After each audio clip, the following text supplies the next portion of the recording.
నమస్తే అమ్మా. నమస్తే అమ్మా. అమ్మా, గోపూజ చేయటం వలన ఎటువంటి దోషాలు తొలగిపోతాయమ్మా? అమ్మా మీరు ఎలాంటి ఫలితాన్ని ఇస్తాయి?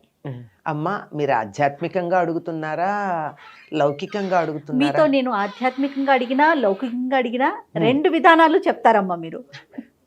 ఇందులో రెండు ఉన్నాయి, అందుకు నేను చెప్పేది. అవును అవును.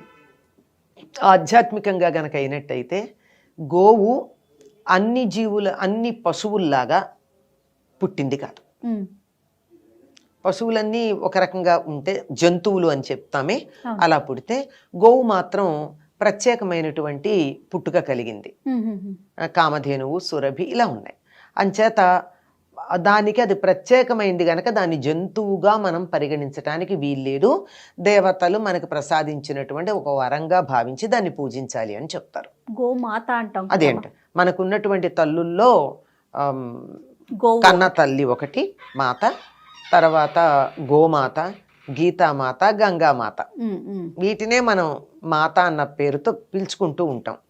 ఎందుకు అంటే మళ్ళీ మనం మామూలు లౌకిక విషయానికి గనక వచ్చేసినట్టయితే తల్లి పాలు ఎలా ఉంటాయో ఆవు పాలు కూడా అలాగే ఉంటాయి. అంతే శ్రేష్టం. అంతే శ్రేష్టమైనటువంటివి.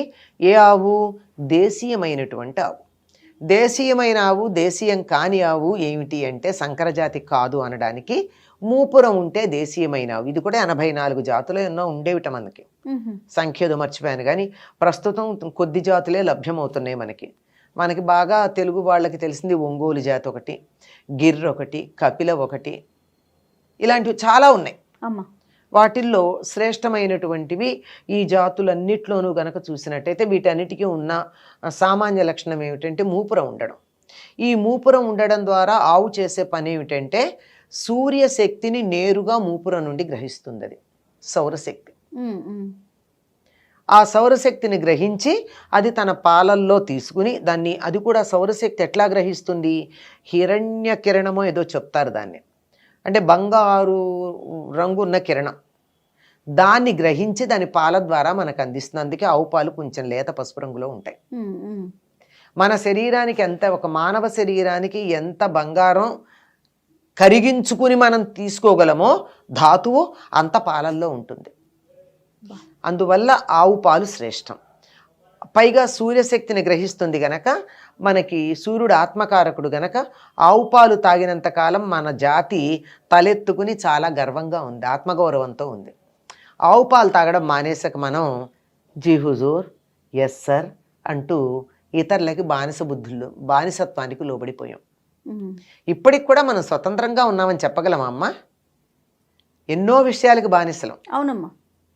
అది కాక నేను భారతీయుణ్ణి తలెత్తుకుని గర్వంగా చెప్పగలిగినటువంటి, మనస్సులో అనుకుంటూ పైకనడం కాదు, అలా అనుకుంటూ చెప్పగలిగినటువంటి మానసిక దార్ఢ్యం ఎంతమందికి ఉంది? అది ఆవు పాలు తాగడం వల్ల వస్తుంది. ఆ హిరణ్యకేతు కిరణం అంటారు అది. అలాంటిది ఇది మనకు మామూలుగా కనపడేటటువంటి విషయం. దీన్నే ఇట్లా చెప్తే, ఇంత శాస్త్రీయంగా చెప్తే మనకి ఏమిటోలే వాళ్ళు చెప్తున్నారు అనిపిస్తుంది. అందుకని సమస్తమైనటువంటి దేవతలు ఆవు శరీరంలో ఉన్నాయి అని చెప్తారు. ఈ వివరాలు నేను మీకు చెప్పను. కారణం ఏమిటంటే ఒక పురాణంలోనూ ఒక పురాణాలు కొద్ది తేడా ఉంది.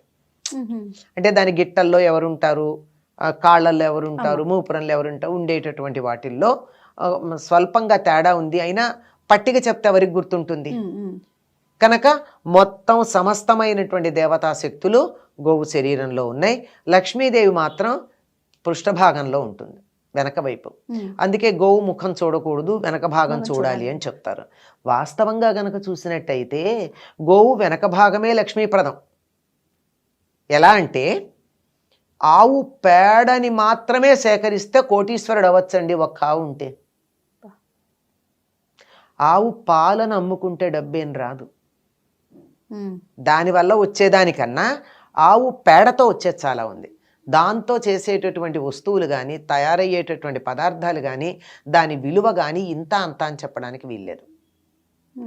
ప్రస్తుతం దాని మీద చాలా బాగా పనిచేస్తున్నటువంటి వాళ్ళు చాలామంది ఉన్నారు మన దేశంలో. ఒక్క గోమయంతో. ఎందుకు అంటే ఆవు శరీరంలో సమస్తమైనటువంటి దేవతలు ఉన్నారని, మన శరీరంలో కూడా ఉంటారు, అది వేరే మాట, అమ్మా అది మనకే ఉపయోగం. కానీ ఆవు శరీరంలో ఉన్నటువంటి దేవతాశక్తులు చేసేటటువంటి పని వల్ల జరిగేది ఏమిటంటే, ఆవు గాలిని పీల్చి వదిలేటటువంటిది కూడా ప్రాణవాయువే. మనం బొగ్గు పులుసు వాయువు వదులుతాం కదా, ఆవో ఆక్సిజన్ ప్రాణవాయువునే వదులుతుంది. కనుక ఆవు దగ్గర కూర్చున్నట్టయితే ఆనందంగా ఉంటుంది, ప్రాణవాయువే ఉంటుంది కదా అవును శరీరానికి కావలసినంత. అందుకే చాలా మంచి మంచి పనులు చేయాలంటే గోశాలలో చేయమని చెప్తారు. ఎందుకంటే వాతావరణంలో ప్రాణవాయువు ఎక్కువ ఉండి మనసు చురుకుగా పనిచేసి మనసు హాయిగా ఉంటుంది. అది ఒకటి.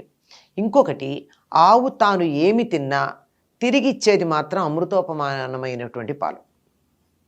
అంటే అందులో ఆవుకి విషం పెట్టారనుకోండి, ఏదో టాక్సిక్ చచ్చిపోయేది కాకుండా హాని కలిగించే పదార్థాలు ఆవుకు పెట్టారనుకోండి, అదే గేదెకైతే పాలల్లో వస్తాయి.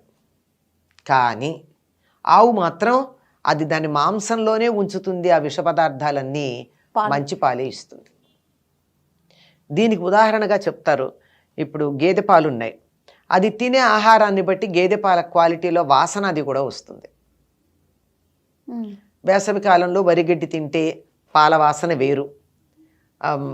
ఈ కాలంలో చెరుకు పెడతారు, చెరుకు చిగుళ్ళు దవ్వ అంటారు, అది పెడితే వచ్చే పాల వాసన వేరు. అది తినే ఆహారాన్ని బట్టి పాలల్లో వాసన తేడా ఉంటుంది. ఆవు పాలల్లో ఉండదట, ఎప్పుడు ఒకేలాగా ఉంటాయమ్మా? ఉంటాయట. ఎప్పుడు ఎలా ఉంటాయి, ఒకేలా మామూలుగా ఉండడమే కాకుండా ఇంకొక లక్షణం కూడా చెప్తారు. ఆవు ఇంటి యజమానిని వాసన చూసి అడవిలోకి వెళ్ళింది అనుకోండి మెయ్యడానికి, మేతకి, ఈ యజమాని శరీరంలో అనారోగ్యం ఏదైనా ఉంటే దానికి తగిన మందు ఎలా కావాలో తత్సంబంధమైన ఔషధాన్ని తిని వచ్చి పాలిస్తుందిట. ఆ పాలు తాగితే ఆయనకి రోగం తగ్గుతుంది. అంటే ఇది నమ్ముతారా అంటే నమ్మచ్చు అని నాకు ఒక ఆధారం కనపడింది. ఎట్లాగంటే, ఇప్పుడు ఒక తల్లి ఉంది, బిడ్డకి పాలిస్తోంది. తల్లి దగ్గర నుంచి వచ్చేటటువంటి పాలు బిడ్డ అవసరాన్ని బట్టి మారతాయి. ఇద్దరు పిల్లలకి తల్లి పాలిచ్చింది అనుకోండి వేరే వేరే సమయాల్లోనే, ఒక బిడ్డకి ఇచ్చేటప్పుడు పాలల్లో ఉండేటటువంటి కాంపోజిషన్కి ఇంకొక బిడ్డకి పాలు ఇచ్చేప్పుడు ఉండే పాలల్లో ఉండే కాంపోజిషన్కి తేడా ఉంటుందిట. బిడ్డ స్పర్శ వల్ల ఆ బిడ్డకి ఎటువంటి పాలిస్తే సరిపోతుందో తల్లి బాడీ కనుక్కుని తయారు చేస్తుంది ఆటోమేటిక్గా. దాన్ని ఏమంటారు, కస్టమ్ మేడ్ మిల్క్ అంటారు. అంతే. అదేవిధంగా యజమానికి కావలసిన, నాకు ఇది పోలికతో నిజమేనేమో అనిపించింది, యజమానికి కావలసినటువంటి ఆహారాన్ని తనేది తిని ఇచ్చిన పాలతడికి సరిపోతుందో వాటికి సంబంధించినటువంటివి ఆహారం తిని వస్తుందట. మరి గోవుని మరి దైవం అనాలా మరేమనాలి? ఇట్లా గోవు గురించి మనం చెప్పుకుంటూ కనుక వెళ్ళినట్టు అనేక విశేషాలు ఉన్నాయమ్మా. ఇంకా గోమూత్రంతో తయారు చేసేవి చాలా ఉన్నాయి. గోపంచితం అంటాం, అలాగే గోమయం అంటాం. గోమయం కూడా పురుగులు పట్టదటమ్మా సాధారణంగా. అది కూడా సువాసన ఉంటుంది, అన్ని మిగిలినటువంటి ఎక్స్క్రీషన్స్ లాగా వాసన ఉండదు. ఆవు పేడలో కలిపి విత్తనాలు గనక జాగ్రత్త పరిచినట్టయితే ఎన్నేళ్ళైనా దాంట్లో జెర్మినేషన్ కెపాసిటీ తగ్గదు. మీరు బాగా పాతకాల 40-50 ఏళ్ల క్రితం ఇంట్లో పెద్దవాళ్ళని అడిగితే కాకరకాయ విత్తనాలు ఎట్లా పెట్టారండి, మా ఇంట్లో పురుగులు పడుతున్నాయని ఎవరన్నా అన్నారు అనుకోండి, ఏముందని పేడకిస్తారు. అంటే తాజా ఆవు పేడలో ఈ విత్తనాలని కలిపి గోడ కొట్టేసి ఎండబెట్టేస్తారు, అవి దాస్తారు. అది దాస్తారు. 10 ఏళ్ళైనా మళ్ళీ వేస్తే అది విత్తనం వస్తుంది. అంటే జీవ ప్రజ్ఞని నిలబెట్టగలిగినటువంటి లక్షణం ఉందని. ఆవు పేడ పిడకతో తయారు చేసినటువంటి బూడిద ఉందే, ఆ బూడిద కలిపినట్టయితే పురుగులు రావు. బియ్యంలో కానీ దేంట్లో కానీ మంచి కచ్చిగా తయారు అయ్యి దాన్ని ఇలా పౌడర్ కనుక అయిపోయినాక దానిని మనం మినుగులు పెసలు అట్లాంటి వాటిల్లో కనుక కలిపేసామంటే సంవత్సరానికి సరిపడా దాచుకునేటటువంటి వాటిల్లో పురుగు రాదు. కడిగితేనేమో వాటిల్లో మొలకెత్తే లక్షణం పోతుంది, కానీ కడగకుండా మరి నిలబెట్టాలంటే బూడిదలోనే కలుపుతారు. ఇట్లా చెప్పుకుంటూ వెళ్ళినట్టయితే ఆవు వల్ల మనకు కలిగేటటువంటి ప్రయోజనాలు అంటే చాలామంది చెప్పాడు, పాలు ఇస్తాయి, వెన్న వస్తుంది, నెయ్యి వస్తుంది, ఇలాంటివన్నీ పక్కన పెడితే నిజంగా మనకి పనికొచ్చేటటువంటి అంశాలు చాలా ఉన్నాయి. ఆవు పేడని నీళ్ళల్లో కలిపి చిలకరించినట్టయితే ఎటువంటి చీడపీడలు మొక్కలకి పోతాయి. అవును. ఆవు బూడిద చల్లినా చాలు, మొక్కల మీద బూడిద చల్లేస్తే చాలు, అన్ని రకాల పీడలు పోతాయి.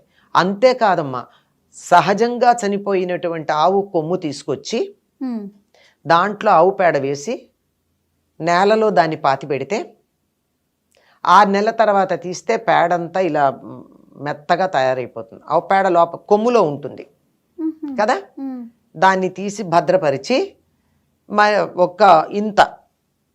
ఒక బకెట్ నీళ్ళల్లో కలిపి పిచికారీ చేస్తే ఎటువంటి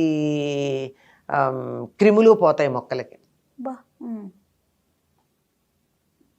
ఇప్పుడు సహజంగా చేస్తున్నాం వ్యవసాయం అనేటటువంటి వాళ్ళు చేసేది గో ఆధారిత వ్యవసాయం ఊరికే అన్నారా? ఇట్లా చెప్పాలంటే చాలా ఉన్నాయమ్మా లౌకిక. అందుకే అడిగాను నేనేం చెప్పాలని. లౌకికంగా చూసినట్టయితే ఆవు వల్ల ఉండే మేలింతుంది. ఆవు దగ్గర అలా కూర్చుంటే మన శరీరంలో ఆనందానుభూతిని కలిగించే గ్రంథులకు కూడా గోవులని పేరు. ఎవరైతే ప్రతి చిన్నదానికి ఆనందపడుతుంటారో వాళ్ళల్లో గోగ్రంథులు బాగా పనిచేస్తున్నాయి.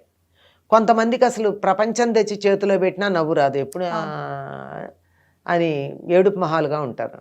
అట్లాంటి వాళ్ళకి వైద్యం ఏమిటంటే, వాళ్ళు ఆనందించడానికి కావాల్సినటువంటి వైద్యం ఒక 40 రోజుల పాటు వాళ్ళని ఆవు దగ్గర కూర్చోబెట్టి గోశాలలో ఉంచి రోజు ఆవు పాలు ఆవు పెరుగు పెట్టి వాళ్ళకి ఆవు నెయ్యి వేసి ఒక 40 రోజులు కనుకుంటే ఎప్పుడు ఏడ్చేవాళ్ళు కూడా చక్కగా నవ్వుతూ ఆనందంగా ఉండడం మొదలు పెడతారు.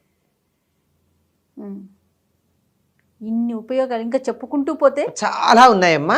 ఊరికే అందరూ మనం మామూలుగా అందరూ చెప్పేవి కాక కొన్ని ప్రత్యేకంగా ఉన్నటువంటి కొన్ని చిన్న విశేషాలు చెప్పాను.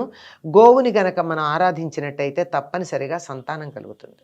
సంతానం లేనటువంటి వాళ్ళు గోవును ఆరాధించమన్నారు. గోవును ఆరాధించడం అంటే వెళ్ళి దాని మొహాన్ని ఇంత పసుపు కుంకం పెట్టి మెడలో దండలేసి అది బెదిరి పారిపోతూ ఉంటే కాదు, అది కాదు, అసలు అది పూజ కానే కాదు. అలా చెయ్యకూడదు, చాలా తప్పు. దాన్ని భయపెడితే పూజ ఏంటమ్మా? దానికి నచ్చే పని చేయండి. చక్కని పచ్చికి ఇవ్వండి, దాని గంగడోల దగ్గర ఇలా నెమ్మదిగా రాయండి, అలా వీపు భాగాన్ని అలా నివరండి, దాన్ని చక్కగా దగ్గరగా కూర్చోండి. ఇప్పుడు క్యాన్సర్ పేషెంట్లకి క్యాన్సర్ తగ్గడానికి కౌహగ్ అని చెప్పి విదేశాల్లో చాలా పెద్ద ఒక కార్యక్రమం పెట్టారు.